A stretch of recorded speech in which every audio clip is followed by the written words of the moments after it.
On a vu lundi la fin du marathon budgétaire et donc le projet de loi de finances qui est considéré comme adopté suite à l'échec, on l'a compris, des motions de censure déposées par une partie de la gauche et du RN. Quel est le bilan de cette longue séquence? Qui en a profité politiquement? Bah, écoutez, d'abord, je pense quand même que les Français en profitent dans la mesure où maintenant, on a retrouvé quand même une forme de stabilité. Alors, vous allez me dire à quel prix? Qui bénéficie de cette stabilité et du budget qui a été voté? Bon, Les gagnants et les perdants, bah, politiquement? politiquement, tout le monde a participé à cette affaire à l'Assemblée nationale et au Sénat. Nous, au Sénat, nous défendions les collectivités territoriales. Vous Nous avez eu gain de avons cause été entendus. avec un effort que de 2 milliards. C'était Voilà. le double qui était prévu à la base. Oui. Et c'était important pour l'action qui est menée ici au Sénat. Je pense que malheureusement, s'il y a des perdants, c'est essentiellement les entreprises, puisque nous souhaitions beaucoup moins de taxes et d'impôts, plus d'économies. Alors, il y a des économies, mais c'est insuffisant. Et les recettes, il a fallu en trouver. Et c'est par l'impôt, la Sur les grands groupes. surtaxe, Ouais. l'impôt sur les sociétés en Ouais. particulier, qu'on a trouvé des recettes. Le Premier ministre qui a parlé de semi-échec, semi-succès, et la droite qui dénonce qui s'apparenterait au début d'abandon de la politique de l'offre avec ce budget. D'ailleurs, il va y avoir une question au gouvernement cet après-midi venue des bancs des LR. Est-ce que vous diriez que effectivement c'est la fin de quelque chose, la fin d'une politique de l'offre avec ce PLF? Ah bah, on est passé à autre chose. Alors, je ne saurais pas qualifier ce à quoi on est arrivé, mais en clair, comme il n'y a pas de majorité, il faut répondre aux injonctions du Parti socialiste à l'Assemblée, et donc il a fallu payer.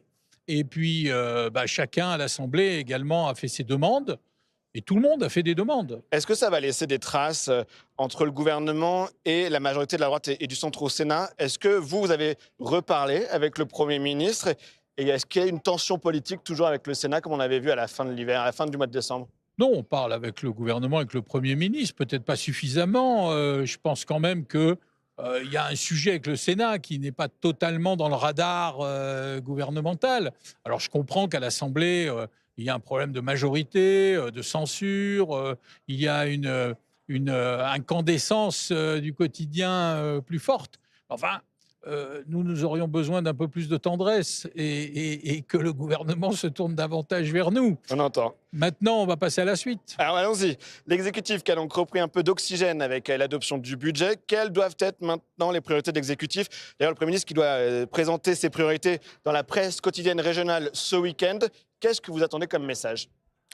Bon, écoutez, maintenant que le budget a été voté, il va falloir préparer le suivant. Voilà. Donc, comme il faut du temps, on va s'y mettre dès maintenant ici au Sénat, puis surtout, on va suivre l'exécution du budget. Parce qu'il y a un budget, on va voir comment Bercy l'exécute. Est-ce qu'on peut atteindre les 5% de déficit? Bah voilà, il y a quand même un sujet. Mais Et, sur les et, chantiers, voilà, sur les chantiers, on sait qu'il y a le chantier Calédonie, oui. qui est important. Avec une révision constitutionnelle à la Voilà. clé. Oui. Pour l'instant, je sais que au Sénat, le texte est susceptible d'être voté.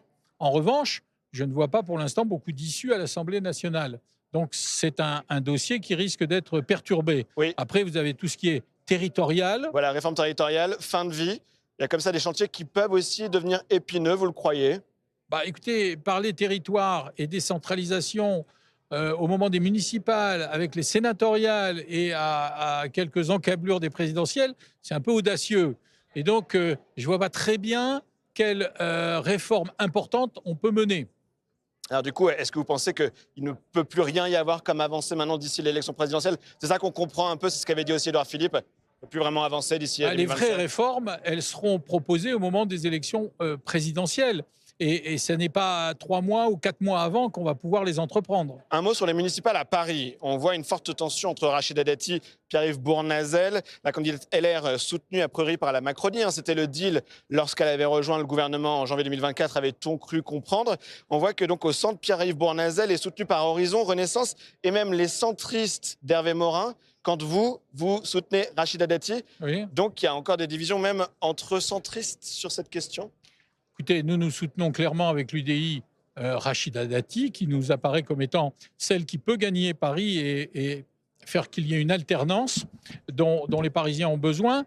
J'ajoute que maintenant, il faudrait que tout le monde se calme un peu et s'apaise. Oui, parce que ça pourrait coûter la victoire au Il faut camp que de tout le monde se l'alternance. rassemble. Si on veut véritablement gagner à Paris, il faut se rassembler. Alors, ça n'a pas été possible au premier tour, je le regrette.